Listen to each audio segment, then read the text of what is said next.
No, šup. Dnes vás veziem do Podunajska, kde začíname pevnosti Komár. Jedna z najväčších v Európe. Nikdy nedobytá. Ani turista. Nakrúcajú sa tu filmy, hrajú koncerty, aj Spartan Race nedávno. Aha, tunel. To je námestie. Najprv tu gazdovali vojaci Rakúsko-Uhorska, potom tu kempovali Rusi a nakoniec krádli Slováci. True story. Dnes to celé sprevádza Andrej Ozík, muzeológ, sprievodca, hlavne riaditeľ. Už vyše 20 rokov to tu maluje, vedie, opravuje a ešte má čo robiť.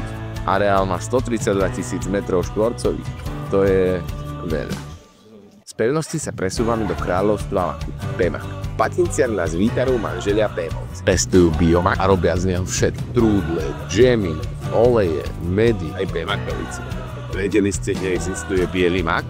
Tak už viete. V Patinciach ešte obzrieme technickú pavianku. Parnú prečerpávaciu stanicu. Opravili ju traja kamoši, ktorí si po stretávke povedali: O zapad, a veď prečo nie? Opravíme mu. Na obed sa zastavujeme v Radvani pri Dunaji. Výhľad jak v Taliansku pri mori, je jedlo luxusné. Čaká nás ešte veslovanie, tak doplňame kalórie palacinka. Kravany na Dunaji, posledná zastávka. Prichádzame po vode, kontrabasový čln. Áno, čln a hudobný nástroj v jednom. Derung. Po plavbe oddychujeme v Bystre Korzo, espresso, sádlovník, potom Danubius, interaktívne návštevnícke centrum, rybičky, relaxačná miestnosť. Aj rozhľadňu tu majú. Erovelo 6? Ištenem, zabudli sme bicykle.